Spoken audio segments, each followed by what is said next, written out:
Question है कि यदि 264 को 31:13 के अनुपात में विभाजित किया जाता है तो छोटे भाग का मान क्या होगा। ठीक है, इंग्लिश वाले बच्चे नीचे पढ़ लें, मेरे हिसाब से पढ़ भी लिया होगा। देखो बहुत सिंपल सा क्वेश्चन है, लेकिन जो बच्चे बेसिक से सीख रहे हैं या जिनको नहीं आता वो बहुत ध्यान से देखें, एक बार में आ जाएगा आपको।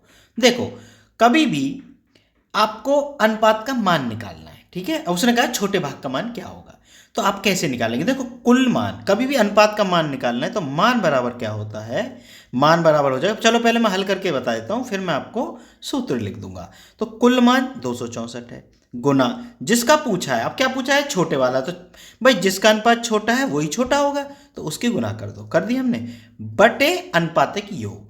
तो अनुपातिक योग क्या है, मतलब दोनों अनुपातों का योग, 3 और 1 4, और 1 और 3 4। ठीक है, अब इसको हल कर लो भाई। तो देखो 11 से कट रहा होगा ये जरूर, क्योंकि वो क्वेश्चन उसी हिसाब से सेट करता है। ठीक है, 11 दूनी 22, 11 चौक 44, 4 6 24, 13 6 78। इसका मतलब छोटा भाग कितना आ गया, 78। ठीक है, ये आ गया।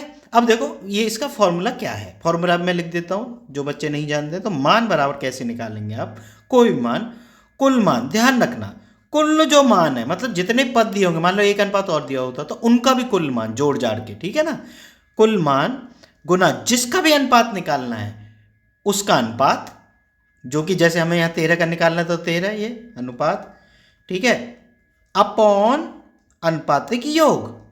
अब भाई अनुपातिक योग क्या है, अनुपातिक योग वो है जितने भी अनुपात दिए हों उन सबको जोड़ देना। जैसे अब यहाँ तो दो हैं, दोनों को जोड़ दो, ये जितने भी दिए हों सबको जोड़ देना, तो ये अनुपातिक योग होगा।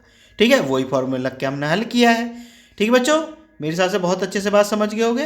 और देखो बच्चों क्या है कि भाई ये एग्जाम में आया है तो इसलिए मैंने बता दिया, वैसे बहुत सिंपल क्वेश्चन है और मेरे हिसाब से सब लोगों को आता ही होगा।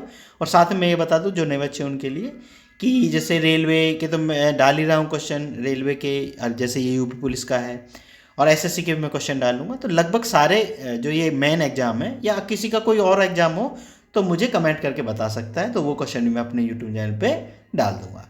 ठीक बच्चों, बात समझ गए होगे। अगर वीडियो पसंद आई हो तो चैनल को सब्सक्राइब जरूर कर लेना। मिलते हैं फिर नेक्स्ट वीडियो में।